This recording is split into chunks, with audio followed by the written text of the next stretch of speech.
Hello, my name is Jan Zak. I'm the author of WeatherLayers, and today I'm here to give you a very short talk about how WeatherLayers uses Cloud-Native COG and STAC technologies for weather data.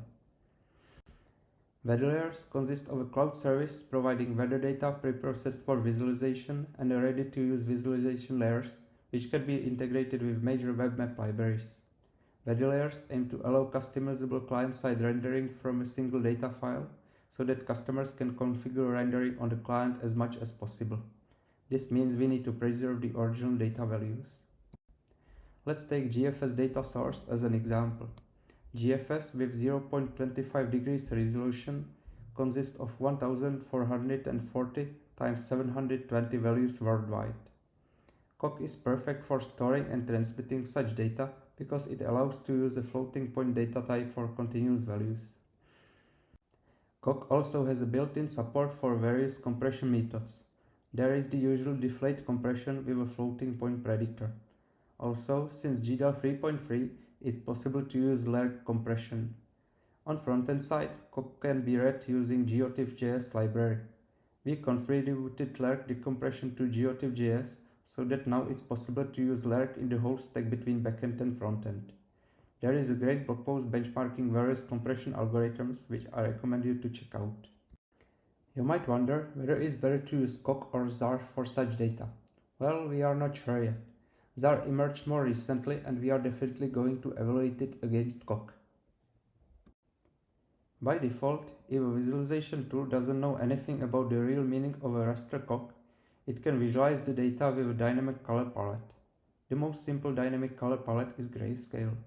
The disadvantage of a dynamic color palette is that it provides only a limited insight into the data values because the color at a particular position is not tied to any specific value. This is especially true if the minimum and maximum values are detected from the data because it causes that the same value is rendered with a different color across multiple images. On the other hand, providing an explicit color palette is helpful for weather data because it allows highlighting important data value ranges to the user. In the temperature example, values below 0 degrees Celsius are rendered with blue colors, whereas values above 0 degrees Celsius are rendered with red colors. Finally, we can use the explicit color palette to display a legend as well. For an explicit color palette, the most lightweight format is an array of tuples of values and colors. The values designate breakpoints, and the color is linear interpolated between the breakpoints. The colors can be in either RGB or HSL color space to allow HSL color interpolation. Further improvements for consideration include a logarithm scale, which is useful for gas or particle concentrations. So now the question is where to provide the explicit color palette so that the visualizations such as in STAC browser can use it directly.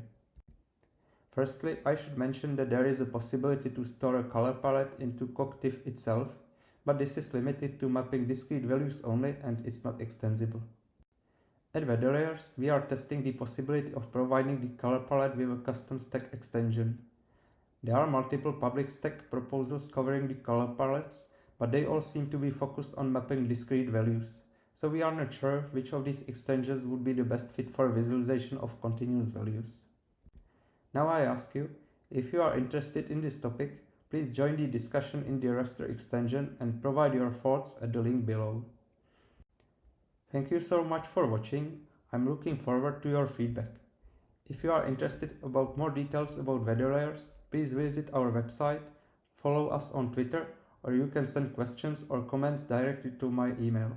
Bye!